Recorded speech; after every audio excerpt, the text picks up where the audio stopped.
Gigantic is back on the radar with Beta 2.0. Star Conflict introduces a whole new class of ships. ArcheAge focuses its new update on PvP changes. Blade and Soul fires up its head start, and Fable Legends just kinda needs to chill out.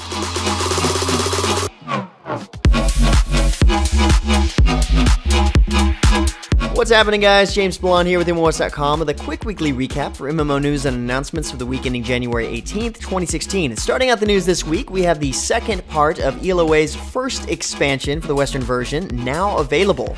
First part introduced a new area, a new dungeon with new bosses and enemies. Now, the second part, known as the Smash, just launched this past week, introducing new features and items along with 2 new dungeons in addition to the first 2, the Spirit Flame Workroom and the Shadow of Hallucination. Sounds like pretty good names for dungeons to me. The Spirit Flame Workroom is filled with, you probably guessed it, monsters and bosses that use flame attacks to burn their targets, with flame traps added in if you try playing on the hero difficulty. In the Shadow of Hallucination, you've got explosive traps, turrets, and melee attacking boss monsters that use a poisoning effect as well. Playing in hero difficulty here will add in more enhanced poison traps. Again, not really the biggest update, probably could have packed both parts together, but it's still an update nonetheless. Continuing from last week's recap, Aisha and Raven have officially been reborn in Elsword. Not only have the visual models been enhanced, but we've got new English voiceovers and skill tree overhauls to both characters.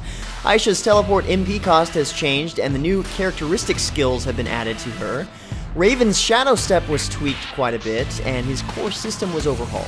Keep a lookout for more Season 2 content as it becomes available at MMOHuts.com. Also from last week's recap, League of Legends officially introduced its latest champion, Jhin the Virtuoso, as well as a rework for Shen.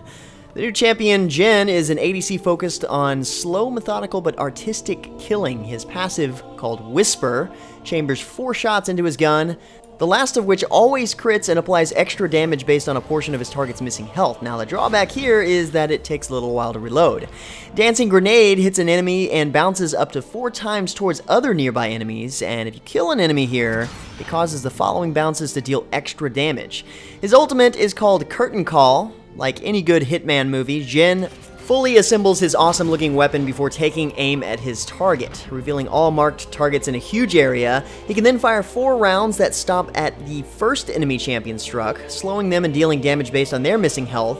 Jin's 4th and final shot with Curtain Call deals massively increased damage and is guaranteed to crit. Now, on the other side of things, Shen's rework as the Eye of Twilight gives him a visual overhaul to match his in-game look with his epic splash arts that we've always seen. So of course this rework focuses on his old school skills, updating them to far more flashy and viable traits. Find out plenty more along with the link to the official patch notes from the site post at MMOHuts.com. Next up, 2016 brought Gigantic back on the radar. We've got a new team play trailer that you see playing here, showcasing a pretty intense battle, signifying that the idea that the competitive nature of the gameplay seems kind of simple at first, but in fact there's a lot of depth and strategy needed in order to succeed. After all, it is a team-based game. But in a breath of fresh air, Motiga released some new info this past week that they've already made some big changes this year. So many that they're actually calling it Beta 2.0. Some of the changes you can expect to see in the next week or so includes 24/7 access to the game, the EU servers being up and running, more frequent builds and updates coming around the corner, a first look at the progression system, a new hero, and plenty more content changes based on community feedback. Beta 2.0 is starting this coming Wednesday, so look forward to that. And of course, it's also really nice to see Gigantic hop back to life after its recent struggles in production. This past week, Gaijin Entertainment introduced Destroyers as the 4th ship class available to players in Star Conflict. These Destroyers may be a slower ship class, but what they lack in speed, they definitely make up for in firepower. Powerful guns adorn both sides of this giant, giving them all-around offensive and defensive capabilities. In addition to their awesome firepower, Destroyers have many special modules, each of which possesses a special skill. For example, the Black Hole Generator can create ominous black holes around the battlefield, and the Destroyer can actually use these black holes to sort of hyper jump to different parts of the battlefield, creating distance as well as a tactical advantage over the much faster and highly maneuverable enemy interceptors and fighters. Along with the Destroyers, we see 3 new maps of various types available. 3 older maps previously available in open space are now available in PvP mode, so it's a fairly decent sized update to say the least. On a slightly similar note, MechWarrior Online gives its fans a little treat this past week with the fancy schmancy new cockpit preview feature you see here.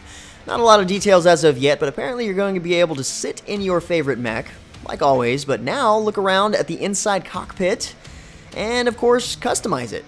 I can totally see them adding bobbleheads and fuzzy dice in the future. Just gonna call that now.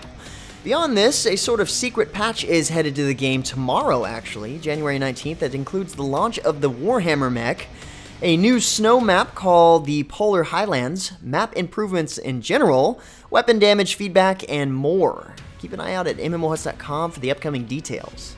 Next up, Neople recently released its first major content update for Ghost in the Shell Online First Assault, introducing a brand new character and new map. Maven is the newest Section 9 operative, created in cooperation with license holders of the Ghost in the Shell. Previously in the South American military, Maven is an expert in guerrilla warfare and topography, so her cyber skill is a thermoptic barrier capable of obscuring sight. At Tier 2 of this ability, the size of the barrier increases, but the drawback here is that the barriers can be destroyed by enemies. Sounds like an overall cool ability. Beyond Maven, this update introduces the new port map, an early version of the ghost screen stat tracking feature, new weapons, and more.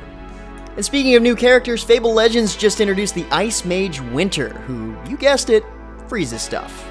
On the battlefield, she's a support hero who doesn't exactly heal, so to speak, more or less just stops incoming damage by freezing it. Her primary ability is just that, a constant beam of frost that stops enemies, making it really easy for allies to come in and shatter them to pieces. She also has a high damage single target spear that's most effective on enemies frozen solid, so the longer you freeze them, the more solid they get. And her ultimate ability is a swirling vortex of wind and ice that freezes enemies instantly, which is the perfect time to break the remaining ice, if you catch my drift. No doubt Sub-Zero would be proud, even though this is yet another take on Elsa from Frozen, with just a slightly darker twist. Also announced last week was the first major update of the year coming to Guild Wars 2 and Heart of Thorns. Set in a roadmap type form for what players can expect to see in the months ahead, the Winter 2016 update brings new content to players of both the core game, including free players, along with exciting new additions for Heart of Thorns players. Soon you'll be able to glide in Central Tyria. One of the coolest features unlocked through the Heart of Thorns Mastery system will now be available to players in parts of Central Tyria. Developers have also decided to redesign the Shatterer boss fight. New achievements, upgraded reward chests, and the ability to use gliders in battle are just some of the improvements coming to this epic open world boss. They've also announced the return of the Lunar New Year event, starting on January 26th, running for 2 weeks, and is available to all Guild Wars 2 players, expansion or not. Of course, these are just some of the new features coming. Head over to the site posted at MMOHuts.com to learn more. Also, in terms of major content updates, ArcheAge is preparing for Bloodsong, a new major update that brings in new arenas and other major PvP changes to improve the competitive landscape. The two newest arena modes are Skirmish, which is a 3v3, and Sparring, 1v1. These arenas ignore stats from your equipment and bar the use of potions. Instead, players must choose from the selection of 8 gladiator buffs designed for a specific weapon use. The catch is that you only have 10 seconds to pick a buff, otherwise the system decides for you. Bloodsong also introduces improvements to the castle siege mechanics. Sieges will now be increased to 100 versus 100, with attackers having their full 100-man force at the start of the battle, and the defenders must hold their ground with only 60 players before calling on another 40 players 40 minutes into the skirmish. Open world PvP is also seeing some changes. The number of kills required to change a zone from conflict to war is reduced, and the timers in some zones have been adjusted to give more chances for honor. Lots of changes to PvP in this update, obviously. Expect to start seeing them on the PTS this week. But finally, for our last bit of news you probably already know, Blade & Soul has kicked off its Head Start access for players with a Founders Pack. Now, players wanting to start now will still have a little bit of a chance to pick up a Founders Pack, at least until tomorrow, January 19th, which is the official launch date for the game. On that note, they've also introduced their Signature Packs, which are basically starter packs that give you basic items to get you going, including a week's worth of premium membership or even 30 days of premium membership, depending on what packs you go with, XP granting consumables, keys to unlock rare chests, inventory expansion, and more. There are 2 signature packs available for purchase, and the nice thing is that the smaller pack, the Student Pack, runs you about $5, and the Duelist Pack runs you about $35, giving you the 30-day premium membership, which gets you even more in-game items over time. Seeing that the game is launching tomorrow, you'll know where to find me and pretty much everyone else on the internets. And that's about it for all the major MMO news and announcements for this week. Like always, if you're looking for more information regarding the news featured in the recap, check the links in the description below. Otherwise, head over to MMOHuts.com for even more up-to-the-hour news. Feel free to discuss the news in the comments below, and follow us on Facebook and Twitter. But until next time, guys, that's going to be it for me. I'm James Blonde. See you out there, gamers.